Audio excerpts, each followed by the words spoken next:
Gold, trusted gold buyers. మీరు తాకట్టు పెట్టిన బంగారాన్ని విడిపించి ఈ రోజు ఉన్న మార్కెట్ ధరకు కొనబడను. అసలు ఈ సీజన్ మీకు ఎలా అనిపించింది? ఇవన్నీ ఎలా ప్రాసెస్ జరుగుతాయి? అంటే ఒక ఫేమ్ కావాలి. ఇప్పుడు ఏది అడగాలన్నా కానీ ఒక ఫేమ్ ఖచ్చితంగా కావాల్సి వస్తుంది. డ్రైవర్లో మేము మా బాధలు మేమే చెప్పుకోవాలి కదా. నువ్వు అడగాలంటే నీకు ఒక అర్హత ఉండాలా అన్నారు. కొంచెం విచిత్రంగా దారుణమైన క్వశ్చన్స్ అవి. ఏం అడిగారు? నీకు ఎన్ని అక్రమ సంబంధాలు ఉన్నాయి? సీరియస్గా మరి ఇలాంటి క్వశ్చన్స్ నవదీప్ ఏం చెప్పకముందుకే నేను ముందు రెడ్డి ఇచ్చి నేను మాట్లాడతాను. ఫర్ ఎగ్జాంపుల్ నువ్వు మ్యారీడ్ పర్సన్ అయితే నీ వైఫ్ తప్పు చేస్తే నువ్వేం చేస్తావు? నీకు పెళ్ళయిందంటగా 3 ఆడపిల్లలు అంట కదా అని అడిగాను. అవును అన్న. ఎందుకు అని అడిగాను నవదీప్. ఇక్కడ దిక్కుమాల క్వశ్చన్ నాకు అర్థం. పాయింట్స్ వెతుకుతున్నారు వాళ్ళు నా మీద. పంపియాలి, నిన్ను టూ స్టేజ్ దింపాలి, ఒక వేరే డెమోలో తీసుకుపోతారు అనమాట. అందరికీ అవకాశాలు ఇస్తున్నాం అన్నట్టు. ఎవరైతే సినిమా ఇండస్ట్రీకి పోవాలనుకుంటారో భవిష్యత్తులో వాళ్ళకి మాత్రమే అగ్ని పరీక్ష, వాళ్ళకి మాత్రమే బిగ్ బాస్ అని అడిగారు. ఎవ్వరు సమాధానం చెప్పాలి, అందరూ సైలెంట్ అయిపోయారు. సో ఫైనల్ గా మీరు ఏం చెప్తారు బిగ్ బాస్ టీమ్ కి కానివ్వండి, అక్కడ ఉన్న జడ్జెస్ కి ఏం చెప్తారు, ఆడియన్స్ కి ఏం చెప్తారు? నేను జడ్జెస్ కి అయితే ముఖ్యంగా ఒకటి చెప్తాను. ఎంతో మంది బాధలు మీకు తగులుతాయి. డైరెక్ట్ మీకు ఏ 10 మంది కావాలో, ఏ 15 మంది కావాలో ఆ జూరీ మొత్తం చేసి ఆ 15 మందిని తీసుకొని హౌస్లో పెట్టుకోండి డైరెక్ట్ గా. ఇప్పుడు మళ్ళీ మీకు బిగ్ బాస్ హౌస్ లో సీరియస్ గా అడుగు పెట్టాలని నాకైతే ఇంట్రెస్ట్ లేదు. Hello guys, welcome to iDream media. నేను మీ నందు. రీసెంట్గా బిగ్ బాస్ సీజన్ 10 స్టార్ట్ కాబోతుంది. మనం చాలా రకాల ప్రోమోలు చూసాము. అంటే సెలబ్రిటీస్కి ఈ షో అని చెప్పి చాలామంది కామనర్స్ కూడా మాకు ఉంటే బాగుండు అని చెప్పి చాలామంది రిక్వెస్ట్ చేయడం, వాళ్ళు ట్రై చేయడం, ఇవన్నీ జరిగిన తర్వాత బిగ్ బాస్ సీజన్ 9కి అగ్ని పరీక్ష సీజన్ 1 అనేది ఒకటి స్టార్ట్ చేశారు. దాంట్లో కొంతమంది కంటెస్టెంట్స్ని తీసుకొని వాళ్ళకి కొన్ని టాస్కులు ఇచ్చి వాళ్ళల్లో కొంతమందిని ఫిల్టర్ చేసి వాళ్ళని సెలబ్రిటీస్తో కలిపి లాస్ట్ టైం సీజన్ 9 ఎలా ఉండిందో మనం చూసాము. అలానే ఫస్ట్ టైం అసలు పల్లవి ప్రశాంత్ కామనర్ హౌస్లోకి వెళ్ళడం, తను టైటిల్ కొట్టడం.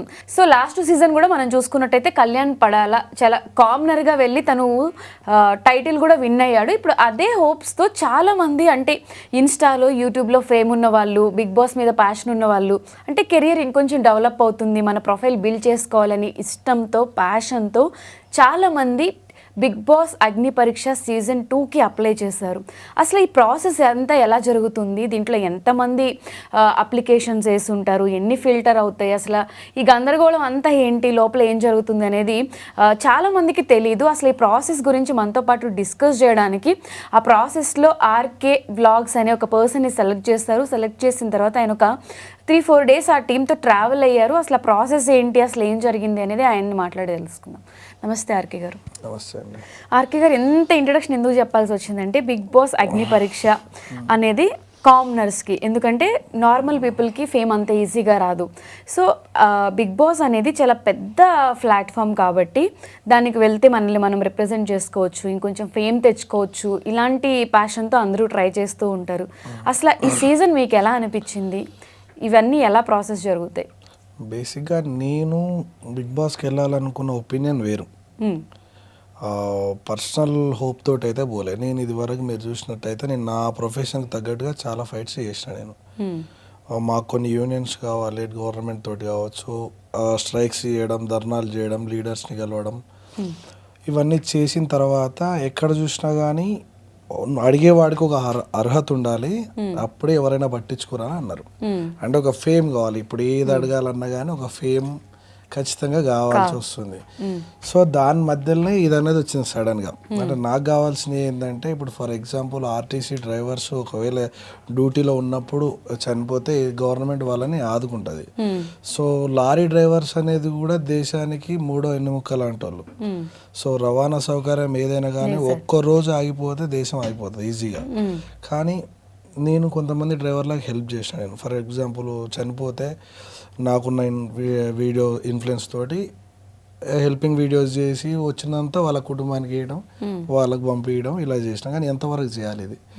దీనికి ఒక గవర్నమెంట్ ఆధారం అంటూ ఒకటి ఉండాలన్నట్టు ఉద్దేశంతో నేను అడిగా. ఫర్ ఎగ్జాంపుల్ చనిపోయిన కుటుంబానికి ఇల్లు లేకపోతే వాళ్ళ పిల్లల చదువులో ఇలాంటివి ఏదన్నా ఒక ఆధారణ గవర్నమెంట్ యూనియన్ వాళ్ళ చేయి మీద, ప్రైవేట్ యూనియన్స్ ఏవైతే ఉన్నాయో ఇవి గవర్నమెంట్ వాళ్ళ చేయి మీద తీసుకోవాలి. నేను ఈ ప్రాసెస్ చెప్తే ఎక్కడ చూసినా కానీ రాష్ట్రంలో చాలా ప్రాబ్లమ్స్ ఉన్నాయి, ఈ డ్రైవర్లది పెద్ద మ్యాటర్ కాదని అన్నారు.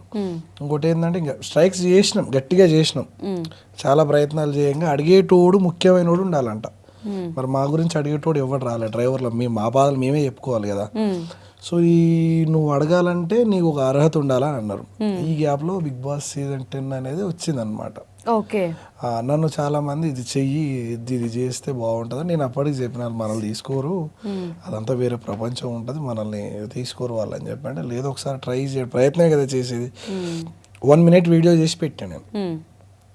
ఆడిషన్ వీడియోకి 3 minutes కావాలన్నా నేను 1 minute చేసిన, నా ఇంట్రడక్షన్ ఇచ్చిన, నేను రావాలనుకుంటున్నాను పెట్టినా. పెడితే ఒక 1 week తర్వాత నన్ను సెలెక్ట్ చేసి నట్టు మెయిల్ ఇచ్చారు. మెయిల్ ఇచ్చి కాల్ చేశారు నాకు రిటర్న్, మిమ్మల్ని సెలెక్ట్ చేసినాం సార్, మేము మీతో ఒక 45-50 minutes జూమ్ కాల్ మాట్లాడాలి అని అన్నారు. సరే మాట్లాడదామని చెప్పేసి నేను జూమ్ కాల్ యాక్సెప్ట్, డ్యూటీలో ఉన్న అప్పటికి నేను పూర్తిగా హోప్స్ ఏం పెట్టుకోలేదు దాని మీద, ఒక ప్రయత్నం ఉన్నట్టు ఒక రాయి వేసిన, పూర్తిగా హోప్స్ అయితే ఏం లేకుండే. జూమ్ కాల్ మాట్లాడినాం. జూమ్ కాల్ మాట్లాడిన తర్వాత మన పర్సనల్ డీటెయిల్స్ కావచ్చు అన్నీ అంటే కొంచెం విచిత్రంగా దారుణమైన క్వశ్చన్స్ అవి. ఏంటి అన్న ఇదంటే ఫార్మాలిటీ అన్న, ఇది రూలు అడగాలి, యాజ్ ఏ రికార్డ్ అవుతుంది జూమ్ కాల్ కాబట్టి మేము అడగాలి. ఇలాంటి క్వశ్చన్స్ ఎట్లా అడుగుతారంటే తప్పదా, ఏం అడిగారు, నీకు ఎన్ని అక్రమ సంబంధాలు ఉన్నాయి, నువ్వు ఎవరితో రిలేషన్లో, నువ్వు పెళ్ళైన ముందుకి ఎన్ని రిలేషన్స్ ఉన్నాయి, పెళ్ళైన తర్వాత అంటే బిగ్ బాస్ ఇవన్నీ అడగమన్నదా నాకు అర్థం కాలేదు. కాకపోతే మనం సీరియస్గా మరి ఇలాంటి క్వశ్చన్స్ నువ్వు బేసిక్గా నీ అలవాట్లేంది ఇవి అడిగితే బాగానే ఉంటుంది. లేదు నాకు పెళ్ళి అయిపోయింది అన్న టీనేజ్లో అంటే లవ్ మ్యారేజ్ అరేంజ్ మ్యారేజ్ అంటే నార్మల్ నేను చిన్న ఉన్నప్పుడే చేసిరు అంటే రేపు పెళ్ళి అవుతానాక నీ ఫీలింగ్ ఏంటి, ఫస్ట్ నువ్వు అడిగాల్సిన అడుగు, పర్సనల్ విషయాలు అడగని నేను అన్నా. అడగంటే లేదు సార్ ఫార్మాలిటీకి అంటే ప్రతి ఒక్కరిని ఇలాంటి క్వశ్చన్లు అడుగుతారు. ప్రతి ఒక్కరి విషయం నాది లేదు, నాన్న అడిగిండు, నేను ఇంకెవరిని అడగలేదు, మళ్ళీ ఎవరు మిమ్మల్ని అడిగిరా లేదా అని అడగలేదు. నన్ను అయితే ఇట్లా అడిగిండు. స్టార్టింగ్ ఆయన మీరు మేలా ఫీమేల్ అని కూడా అడిగిండు నన్ను. అదేంటి అంటే మీరు మెయిల్ గా వీడియో పెడతారు కదా. నేను అన్నా అంటే తప్పుగా అనుకోకు, నీ గడ్డం మీసాలు చూసి మళ్ళీ నేను మేలా ఫీమేల్ అని అడగడం కాదు, ఫార్మాలిటీ అనుకో. ఫార్మాలిటీ అంటే సరే ఇప్పుడు మన ఫోకస్ ఎంత ఏంటంటే అరే మన బిగ్ బాస్ వాళ్ళు మన వీడియోని పిక్ చేసారు, మనకు కాల్ చేసారు, మేబీ ఉండొచ్చు, అడగాల్సినవి ఉండొచ్చు అని సమాధానం చెప్తానే ఉంటాం. సో ఇక సాధారణంగా ఎవరితో మాట్లాడుతూ చచ్చిపోతే నీకు ఎవరు కావాలని మామూలు క్వశ్చన్స్ అడిగారు. దాని తర్వాత ఎందుకు నీకు బిగ్ బాస్ అంటే నేను చెప్పిన, నేను ఇలాంటివి చేయాలనుకుంటున్నాను, నేను ఒకవేళ ముందుకు పోతే దీని ద్వారా బయటకు పోతే నేను ఇది చేయగలను. బేసిక్ గా మీ ప్రొఫెషన్ వచ్చేసి లారీ, నాది సొంత లారీ, నాది ఓన్ లారీ, నేను ఇది చేయాలనుకుంటున్నా అని చెప్పిన. నేను ఎంతవరకు చేస్తా ఇలా, ఒకవేళ నా థాట్ ఒకటే, నాకు పెళ్ళయింది, 3 ఆడపిల్లలు నాకు. ఒకవేళ ఇదే సిచ్యువేషన్ నాకు వస్తే నెక్స్ట్ ఎవడైనా ఇలాంటి సాయం చేస్తాడా, అది ఎంతవరకు చేస్తాడు, ఇప్పుడు ఏదైనా మనం మొదలుపెట్టే దాన్ని బట్టే ఉంటుంది. నేను ఇది మొదలు పెట్టినా, ఇంకెవడో దీన్ని సక్సెస్ చేస్తాడు ఖచ్చితంగా. నేను అనుకునే కాస్ ఏదైతే ఉందో నేను స్టార్ట్ చేసిన, నాకు ఇలాంటి రూల్ అనేది ఒకటి కావాలి. తెలుగు రాష్ట్రాలలో కావచ్చు, దేశం అంతటా కావచ్చు, డ్రైవర్లను కొంచెం పట్టించుకునే విధంగా కావాలనేది నేను ఫైట్ చేస్తున్నా. మొదలు పెట్టింది నేనే, ఇప్పుడు చాలా మంది ఈ బాటలు నడుస్తున్నారు. ఎవడో ఒకటి సక్సెస్ చేస్తాడు చివరికి, నేను చేయలేకపోయినా. నా ఉద్దేశం కూడా అదే, ఒక్కవేళ నాకు ఇదే పరిస్థితి వస్తే ఎవరు చూసుకుంటారు, ఒకవేళ గవర్నమెంట్ సపోర్ట్ అంతో ఇంతో ఉండాలి, పిల్లల చదువులు కావచ్చు, వాళ్ళ భవిష్యత్తులు కావచ్చు అనేది నా కాస్ చెప్పిన వాళ్ళకి. ఓకే డన్ సార్, ఒక 40-45 minutes మాట్లాడిన తర్వాత మీకు నెక్స్ట్ మెయిల్ వస్తుంది, మీరు రిజెక్టెడా సెలెక్టెడా అనేది మీరు మెయిల్ చెక్ చేసుకోండి అని అన్నారు. డన్. మళ్ళీ క్యాజువల్గా నా పనిలో నేను బిజీగా ఉన్నా, డ్యూటీలనే కాల్ మాట్లాడినా, అయిపోయింది. నెక్స్ట్ వీక్ మెయిల్ వచ్చింది, మీరు సెలెక్టెడ్, జీడీకి రాబోతున్నారు, మీరు రావాలని 3 days షెడ్యూల్ ఇస్తే అలా 19th రోజు, జూలై 19th రోజు నాకు షెడ్యూల్ ఇచ్చారు. జూలై 19th రోజు నాకు షెడ్యూల్ ఇచ్చారు. పోయిన తర్వాత ఒక దాదాపు ఒక 200 questions ఉంటాయి, పెద్ద బుక్లెట్ ఇచ్చారు, అవన్నీ రాయాలి. 2 గంటలు పట్టింది నాకు రాయడానికి. అది ఒకవేళ నాన్ ఎడ్యుకేటెడ్ పీపుల్ అయితే ఇంకేమో అది మనకు తెలియదు, ఏం రాస్తారో. అంటే పక్కనే ఎవరినైనా పెట్టుకొని మేరీ వాళ్ళ ఉద్దేశాలు వీళ్ళు క్వశ్చన్ చేస్తూ Intention ఏంటి అనేది రాపిస్తుండొచ్చు, అలా కూడా రాపిస్తుండొచ్చు. ఎందుకంటే ఒక 2-3 రాస్తుంటే చూసిన నేను. సో ఆ విధంగా రాపిస్తారు అనమాట. నేను కూడా రాసిన. అలా కూడా ఎలాంటి క్వశ్చన్ ఉంటుందంటే ఇవన్నీ ఒకసారి బిగ్ బాస్కు పోవాలని డిసైడ్ అయినోడు ఇవన్నీ ఆలోచించాడు యాక్చువల్గా. ఓకే, అలాంటి క్వశ్చన్స్ ఉంటాయి అలా. అంటే ఏ టైప్? ఫర్ ఎగ్జాంపుల్ నువ్వు మ్యారీడ్ పర్సన్ అయితే నీ వైఫ్ తప్పు చేస్తే నువ్వేం చేస్తావు? ఇక్కడ దిక్కుమాల క్వశ్చన్ నాకు అర్థం. అంటే నీ యాంగర్ ఇష్యూ, నీ కోపతార ఏందో తెలుసుకోవాలని అంట. ఇంకోటి అడగొచ్చుగా, అదే ఉంది. అలాంటివి ఏంది అని అడిగితే లేదు నేను బేసిక్గా వీళ్ళు ఇచ్చింది మేము పనుల్లో మాదేం తెలుసా అని అన్నారు వాళ్ళు. సరే ఇంకా నా ఒపీనియన్ నేను రాసిన. ఎవడైనా ఎలా రియాక్ట్ అవుతాడో అలా నేను రియాక్ట్ అవుతాను రాసిన. నా సమాధానం నేను అలా రాసిన పూర్తిగా. నీ ఫ్రెండ్స్ పక్కన వాళ్ళు ఎవరిని మోసం చేసినా ఏడో మోసం పోయినా అని నార్మలే. మళ్ళీ 45 minutes ఏదైతే జూమ్ కాల్లో ఉన్నాయో అవే ఇందులో కూడా ఉన్నాయి. టైం పట్టింది, జూమ్ మొత్తం రాసి వాళ్ళకి ఇచ్చినాక మెయిన్ జీడీ రౌండ్. దీనికి ఒక 10 మంది ఉంటారనమాట. మా టీంలో 9 మంది ఉన్నాం మేము. ఒకతను రాలేదంటే ఎవరో, మేము ఒక 9 members ఉన్నాం. 9 members తీసుకుపోయి ఒకరి తర్వాత ఒకరిని 9 మందిని ఇట్లా ఒక రూమ్లో తీసుకెళ్ళి కెమెరా పెట్టి వాళ్ళు పార్ట్ ఆఫ్ డైరెక్టర్స్ వాళ్ళు దానికి సంబంధించిన వాళ్ళు మేడం, ఆమెనే మెయిన్ అంట. ఆమె కూడా వస్తుంది ఇట్లా స్ట్రైట్ కూర్చొని ఇంకొకరిని అడుగుతుంది అనమాట. నువ్వేంది, నీ కథ ఏంది, ఎందుకు బిగ్ బాస్ అంటే సేమ్ ఎక్కడ కూడా మిస్టేక్ చేయకుండా మళ్ళీ నేను నా కాస్ ఇది. ఇన్ కేస్ ఒకవేళ నేను ఇక్కడికి వచ్చే ముందు నేను కొంచెం అగ్ని పరీక్ష చూసిన అనమాట, మళ్ళీ జియో హాట్‌స్టార్లో. ఎందుకంటే నాకు కొంచెం తక్కువ ఉండే ఎక్స్పీరియన్స్ దీని మీద. మన ఈ 2 rounds సెలెక్ట్ అయినాం కదా, మరి ఏందో చూద్దాం ఇది అన్నట్టుగా చూసిన. అందులో నేను ఒక అతన్ని చూసిన అనమాట, డ్రాగన్ అనేది వేషం వేసుకొని వస్తే అంత అయిపోయిన తర్వాత మీరు దీనికి కరెక్ట్ కాదని అన్నారు. సో నాకు అది ఐడియా ఉందన్నమాట. ఐడియా ఉండి జీడీ నా సెల్ఫ్ నేను ఇచ్చుకొని నేను ఎందుకు రావాలో చెప్పినాక ఇన్ కేస్ నేను ఈ ప్లాట్ఫామ్ కరెక్ట్ కాకపోతే నన్ను రిజెక్ట్ చేయండి అని చెప్పిన. మేము అదంతా నెక్స్ట్ చెప్తామండి అని అన్నారు. సో ఒక్కొక్కరిని సేమ్ చేసి తర్వాత ఒక గ్రూప్ డిస్కషన్లో ఒక టాపిక్ ఇచ్చారు.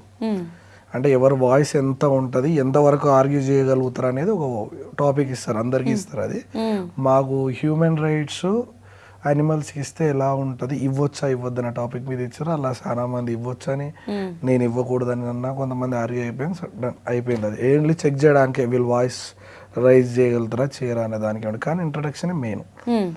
అది అయిపోయిన తర్వాత నేను ఇంటికి వెళ్ళిపోయినా. ఇంటికి వెళ్ళి నేను జీడీకి వచ్చేటప్పుడు నా డ్రైవర్కి అప్పచెప్పిన. నేను కొంచెం హోప్ వచ్చింది జీడీకి రమ్మనంగానే. నా వెహికల్ని డ్రైవర్కి అప్పచెప్పిన. సరే చూద్దాం ఇది ఎంతవరకు అయిద్దో. జీడీలో క్లియర్గా నేను చెప్పిన కదా, దీని తర్వాత కూడా మనకు వస్తే అప్పుడు మన లెక్క అన్నట్టుగా ఒక ఒపీనియన్ ఉండే. సరే అని బండి పంపించి ఒకరోజు ఆపిన యాక్చువల్ ఇంటికాడ. నేను ఇక్కడ జీడీ రౌండ్ అయిపోయినాక నేను చెప్పిన కదా ఈ విషయం, నేను దీనికి సెట్ కాకపోతే నన్ను రిజెక్ట్ చేయండి అని చెప్పినాక కూడా నాకు ఒకవేళ వస్తే నేను సెలెక్టెడ్ అనుకున్నా. మళ్ళీ 1 week తర్వాత మళ్ళీ మెయిల్ వచ్చింది, కంగ్రాచులేషన్ సార్ మీరు సెలెక్ట్ అయ్యారు. అలా ఎలా అంటే ఫోన్ చేసి, సార్ మీరు కంగ్రాచులేషన్ సార్ మీరు నెక్స్ట్ లెవెల్కి సెలెక్ట్ అయిపోయారంటే ఇక మామూలు ఆనందం కాదు అది. అబ్బా మనం సెలెక్ట్ అయిపోయినాం అన్నట్టుగా. మీరు ఇంక ఇవి వేయాలి, డ్రెస్ కోడ్ వేయాలి, ఇవి ఉంటుంది మీకు అని చెప్పేసి అంటే ఓకే. జీడీలో కూడా సెలెక్ట్ అయినాం. డైరెక్ట్ అగ్ని పరీక్షకే ఇక మెగా ఆడిషన్ అంటే డైరెక్ట్ స్టేజ్ మీద ఇస్తామని. అంటే ఇప్పుడు మిగతా వాళ్ళ గురించి పక్కన పెడితే నా ఇంటెన్షన్ ఏంది, నేను దేనికోసం పోతున్నానో క్లారిటీగా వాళ్ళకి చెప్పిన. సో అవి తప్ప వేరే ఫిజికల్ వేవైనా నేను చేయగలుగుతాననే కాన్ఫిడెన్స్ నాకుంది. కాబట్టి నేను ఖచ్చితంగా డిసైడ్ అయినా పూర్తిగా అప్పుడు 100% హోప్ పెట్టుకున్నాయి. నేను పక్క హోప్ పెట్టుకొని డ్రైవర్ని పంపించి వాళ్ళకి జీతాలు ఇచ్చి ఇక పని పాట పని చేసి ఇంటికి వస్తే 5వ తారీఖు పిలిపించారు. ఇక 5వ తారీఖు పిలిపించి అలా కూర్చోబెట్టి రోజుకు ఒక్కొక్కరిని తీస్తే నా 3rd రోజు వచ్చింది నా అవకాశం. లోపలికి వెళ్ళిన. అలాగే వెళ్ళిన తర్వాత నా 3rd రోజు నన్ను పిలిచారు అనమాట. అంటే ఒక్కొక్కరిని తీసుకెళ్తున్నారు. నా సీరియల్ రావడానికి 7th night అనుకుంటా, 7th evening అనుకుంటా, 5th వెళ్తే అంతే. అప్పుడు పోతే ఇంట్రడక్షన్ కూడా బాగానే తీసుకురు, బాగానే రిసీవ్ చేసుకురు, మంచి బ్యాక్గ్రౌండ్ మ్యూజిక్ వేసిరు.